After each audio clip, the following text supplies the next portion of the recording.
Assalamualaikum warahmatullahi wabarakatuh. Selamat pagi anak-anakku. Semoga kabar kalian dalam keadaan sehat selalu.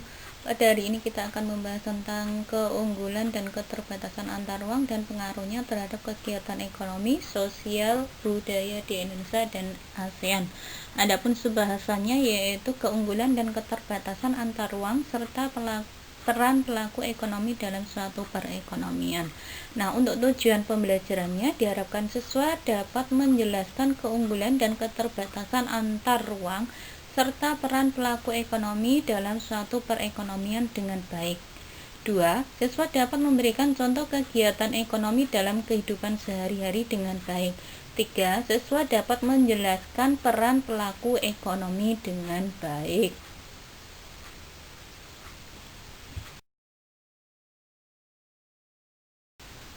Oke, silahkan kalian amati gambar tersebut. Pada gambar ini, ya, kalian bisa mengamati kegiatan yang dilakukan dan dapat menganalisa tentang kegiatan ekonomi yang terjadi dan hubungannya.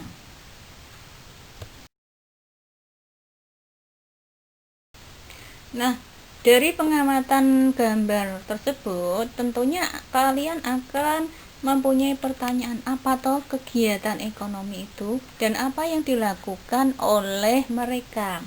Nah, kegiatan ekonomi sendiri memiliki pengertian yaitu usaha manusia yang dilakukan untuk memenuhi kebutuhannya.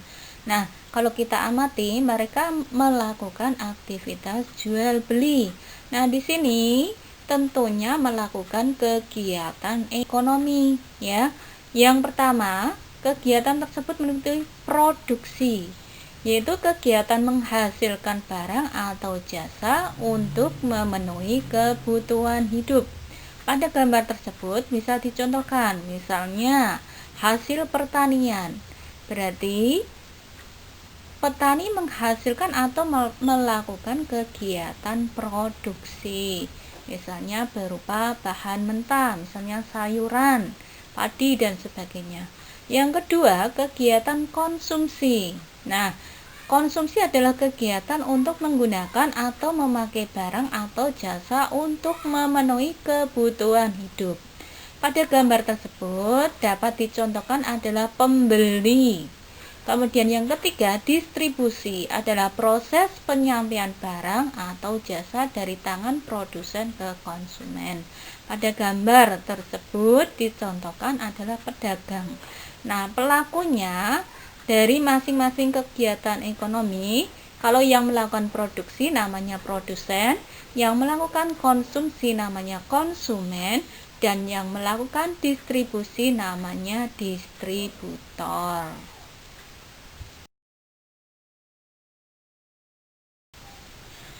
Keunggulan dan keterbatasan antar ruang dalam permintaan, penawaran, dan teknologi. Tentunya di sini untuk tiap-tiap daerah itu memiliki potensi yang berbeda-beda. Nah, hal ini dapat terjadi karena perbedaan keadaan geografis masing-masing daerah. Contohnya, untuk daerah yang satu misalnya menghasilkan barang tambang, akan tetapi daerah lain sebagai penghasil pertanian, sehingga akan terjadi penawaran dan permintaan yang menimbulkan aktivitas perdagangan. Nah, selain kegiatan ekonomi, kita juga akan membahas tentang pelaku ekonomi. Pelaku ekonomi adalah orang atau lembaga yang melakukan kegiatan ekonomi. Nah, di sini akan dibahas 4 pelaku ekonomi, yaitu kelompok masyarakat yang melakukan kegiatan konsumsi terhadap barang dan jasa untuk memenuhi kebutuhan hidup diri sendiri ataupun keluarga, yang dinamakan rumah tangga konsumen. Yang kedua, pihak yang melakukan kegiatan produksi, yaitu kegiatan untuk menghasilkan barang atau jasa guna memenuhi kepentingan orang lain, yang dinamakan rumah tangga produsen. Dan yang ketiga, pihak yang bertugas untuk mengatur, mengendalikan, serta mengadakan kontrol terhadap jalannya roda perekonomian yang disebut sebagai rumah tangga pemerintah. Dan yang terakhir, yang keempat, yaitu orang atau lembaga yang melakukan kegiatan ekspor dan impor yang disebut sebagai rumah tangga luar negeri. Jadi, ada 4 pelaku ekonomi. Yang pertama, yaitu rumah tangga konsumen.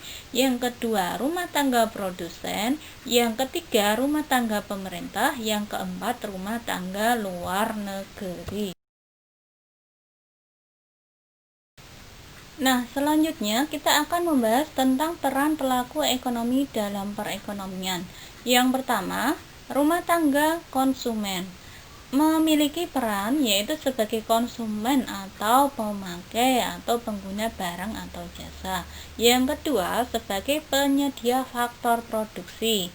Nah, faktor produksi itu meliputi lahan, tenaga kerja, modal, dan keahlian.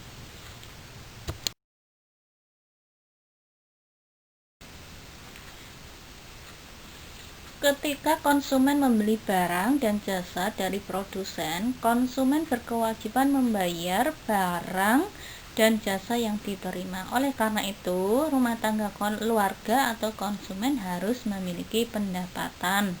Nah, pendapatan rumah tangga keluarga diperoleh dari penggunaan faktor produksi yang dimilikinya.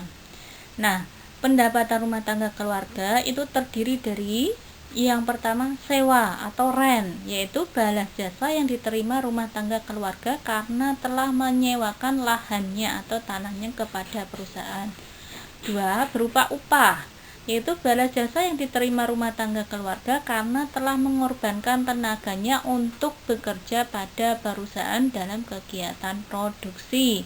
Yang ketiga, bunga atau interest, yaitu balas jasa yang diterima rumah tangga keluarga karena telah meminjamkan sejumlah dana untuk modal usaha perusahaan dalam kegiatan produksi. Kemudian yang terakhir, memperoleh laba atau keuntungan, yaitu balas jasa yang diterima rumah tangga keluarga karena telah memberikan kontribusi berupa tenaga dan pikirannya dalam mengelola perusahaan sehingga perusahaan memperoleh laba.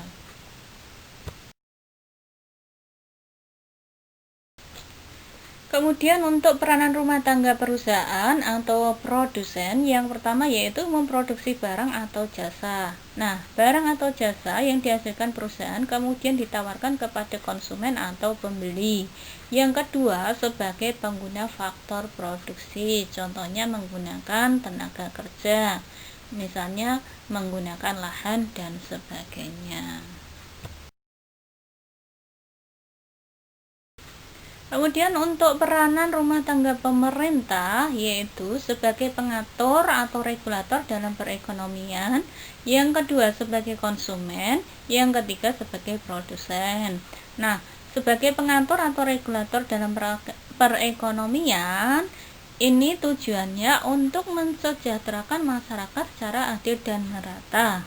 Sebagai konsumen, itu pemerintah juga menggunakan atau membeli sesuatu dari produsen. Contohnya dalam kegiatan kantor, di dinas pendidikan itu membutuhkan kertas, printer, tinta, dan sebagainya.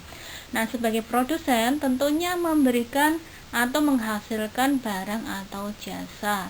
Di sini contohnya pemerintah memiliki badan usaha milik negara, contohnya PT KAI, kemudian PLN.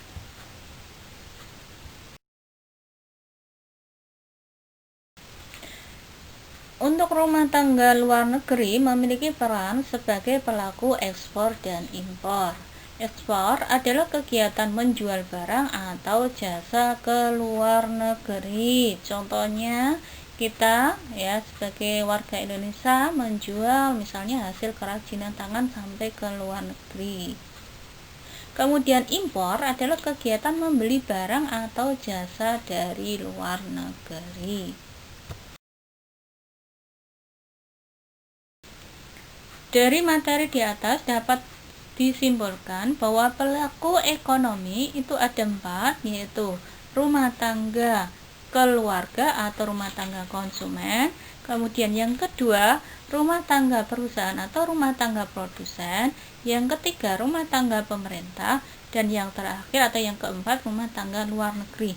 Nah, setiap rumah tangga tersebut memiliki peran masing-masing dan memiliki hubungan timbal balik antara masing-masing pelaku ekonomi. Nah, sebelum kita akhiri, kalian dapat mengerjakan tugas yang ada di sini. Ada 5 tugas yang dapat diselesaikan. Nah, sampai di sini pertemuan hari ini, kita akhiri sama-sama. Alhamdulillahirobbilalamin. Wassalamualaikum warahmatullahi wabarakatuh.